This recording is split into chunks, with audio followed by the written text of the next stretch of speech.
Halo teman-teman, kembali lagi ke kita, Kinkin Bercerita. Kali ini Kinkin akan nge-review buku yang baru aja Kinkin beli sih sebenarnya. Tapi sebenarnya Kinkin itu belum selesai untuk membaca keseluruhan dari buku ini. Bukunya adalah buku ini Ikigai. Ini buku yang udah lama banget Kinkin pengenin dan baru kesampaian beberapa hari yang lalu buat beli setelah izin sama ibu ya, karena belum punya penghasilan sendiri gitu. Nah, buku ini buku versi bahasa Indonesia karena Kinkin nggak begitu fasih buat pakai bahasa Inggris, jadi Kinkin cari yang bahasa Indonesia dulu kayak gitu.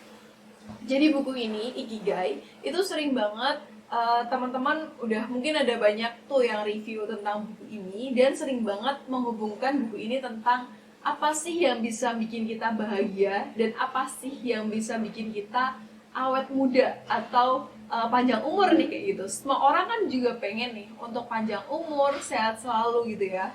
Nah, di buku ini itu mengajarkan kita gimana caranya untuk bisa selalu menjadi muda dengan berbagai cerita yang ada di dalamnya yang bakal mengajarkan kita untuk pentingnya bersyukur.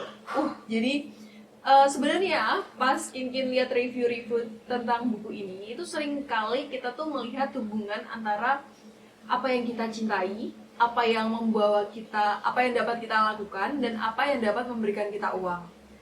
Nah, terus itu masuk ke dalam ikigai kita yang buat kita merasa nyaman dan lain sebagainya. Atau ikigai itu seringkali dikaitkan dengan pekerjaan gitu, yang membuat kita untuk selalu semangat untuk bekerja di situ. Contoh nih, Kinkin suka banget masak. Terus Kinkin ngerasa bahwa dengan masak itu aku nggak ngerasa waktu itu berjalan dengan lama gitu. Jadi aku ngerasa cepet banget kalau lagi masak. Dan itu juga bisa memberikan uang untuk Kinkin dengan Kinkin jual produk-produk yang Kinkin buat. Jadi intinya ikigai Kinkin dimasak kayak gitu.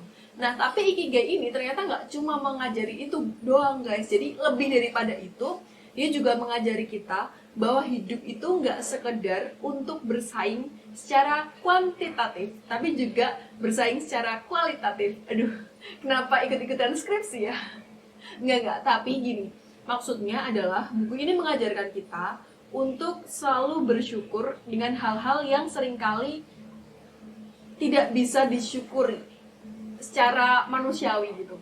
Nah, kenapa? Karena buku ini tuh ngajak kita untuk bersyukur terhadap hal-hal yang kecil yang seringkali bisa jadi kita lupakan. Contoh, kita bisa belajar atau kita bisa mengerjakan tugas kita atau pekerjaan kita dengan rasa bahagia. Itu kan sering banget orang tuh tidak mensyukuri itu ya, atau orang tuh nggak aware gitu loh dengan itu. Tapi di buku ini kita dikasih nih, berarti kita tuh masih dikasih kesempatan nih buat bekerja. Kita tuh masih dikasih kesempatan buat bekerja sesuai dengan passion kita. Itu mungkin sesuatu hal yang nggak semua orang peroleh.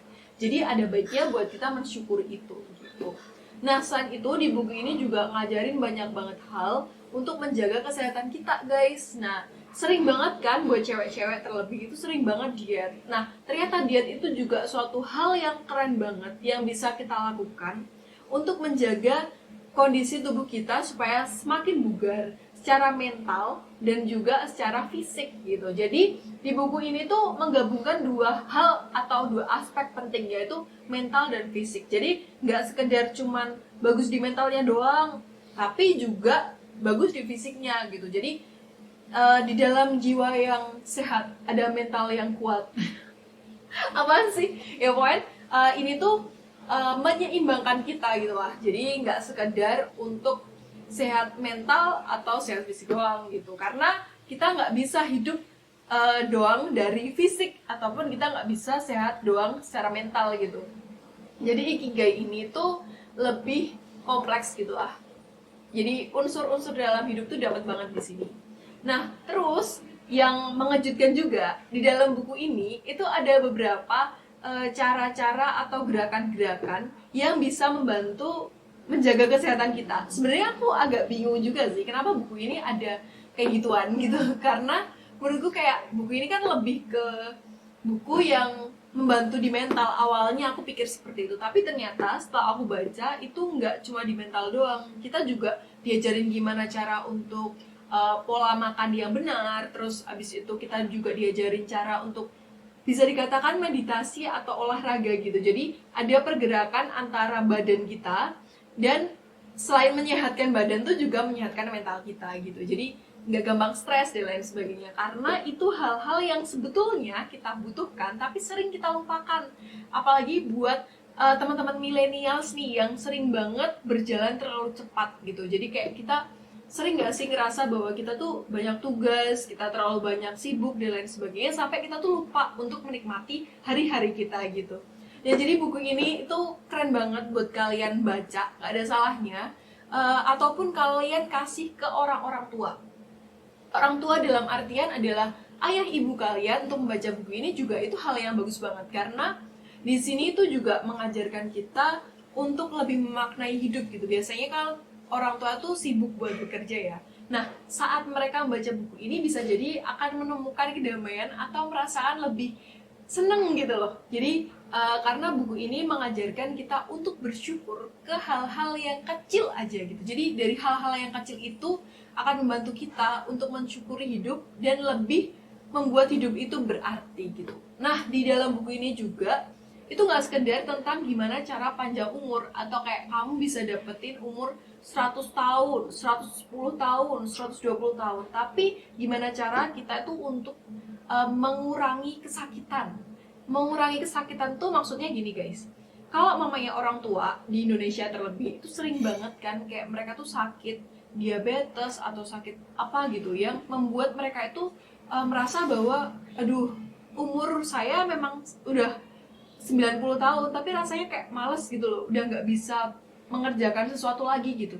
Jadi kayak ya udah mereka kayak pasrah gitu kan, kayak udah males gitu.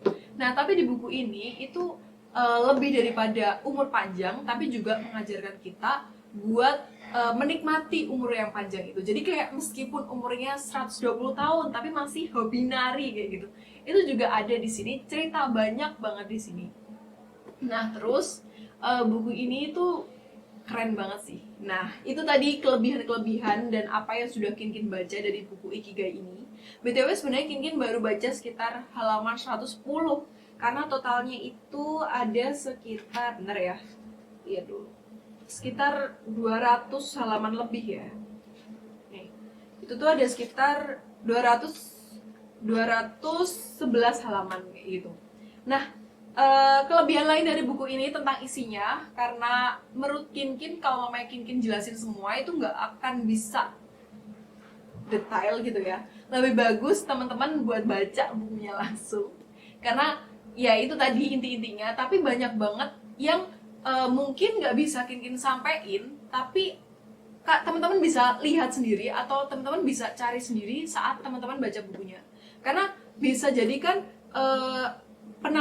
penafsiran orang setelah membaca buku ini mungkin dari Kinkin seperti itu, tapi mungkin teman-teman bisa menemukan banyak cerita lain dari buku ini gitu. Nah, terus lain dari bukunya itu yang lumayan tebel, yang Kinkin sukai adalah ini hardcover. Jadi dia antilah kelipet-lipet gitu ya, dan dia tuh bagus gitu. Jadi kalau mamanya kalian mau kasih buku ini buat kado untuk orang-orang tersayang, orang tua atau teman kalian, itu bisa banget karena dia bagus gitu. Terus selain itu dia juga one tag kan ya, karena hardcover ya. Terus dia juga ada pembatasnya, ini ada pembatasnya gini, kelihatan nggak sih? Nah, ini tuh pembatasnya bantu banget biar kita tahu kita udah sampai mana bacanya gitu. Terus buku ini juga yang saya suka banget adalah setiap kali dia itu punya kutipan atau dia itu punya referensi terdahulu, itu selalu dicantumkan di bagian bawah. Jadi seumpamanya nih, Kinkin pengen tahu lebih lanjut tentang buku yang dia tuliskan di sini atau tentang buku yang dia kutip di sini, itu tuh gampang banget. Jadi kayak tinggal cari aja di internet gitu, karena udah ada daftar isi ya, daftar pustakanya, daftar pustakanya di bawah gini. Jadi membantu banget sih menurut Kinkin. Dan nggak semua buku kayak gitu kan, tapi ini lumayan membantu lah. Jadi kayak ada kejelasan yang di bawah sini, kayak kelihatan ya, itu ada tentang buku-buku atau tentang inspirasi penulis saat menulis bagian itu gitu. Nah, selain itu buku ini tuh juga buku yang bagus dari segi tulisannya, enak dibaca. Kan biasanya ada yang translate-nya itu nggak begitu bagus. Nah, ini menurutku bagus, recommended banget buat dibaca, dan cocok lah buat kalian semua gitu. Nah, tapi ada kekurangannya nih guys menurut Kinkin, yang Kinkin sedikit kecewain. Ya, itu yang pertama adalah dia nggak berwarna guys. Jadi kan aku kira ini bakal full color gitu ya, ternyata tuh enggak. Ternyata dia tuh nggak berwarna gitu loh, nggak seperti apa yang aku bayangkan nih. Contohnya kayak gini, dia tuh kayak hitam putih gitu. Tapi nggak apa-apa sih, karena isinya itu worth it banget. Jadi ya, kekecewaan itu tadi sedikit terobati setelah Kinkin baca isinya gitu. Dan dengan harga 70.000, 76 ya, pas lagi diskon, itu menurutku ini buku-buku yang wajib banget kalian baca dan wajib banget kalian punya gitu. Jadi buat kalian yang masih ragu buat beli ini, jangan ragu lagi karena buku ini worth it banget buat dibaca dan buat dipelajari gitu. Kalau kalian ngerasa bahwa buku ini tuh bagus atau ada komen-komen tentang buku ini yang mungkin belum kita sampaikan di review kali ini, silahkan langsung komen di bawah ya gitu. Nah, terima kasih juga buat teman-teman semua yang sudah mau mendengarkan review dari Kinkin. Salam sehat, dadah, mohon maaf jika ada kesalahan, bye-bye. Halo guys, kembali lagi ke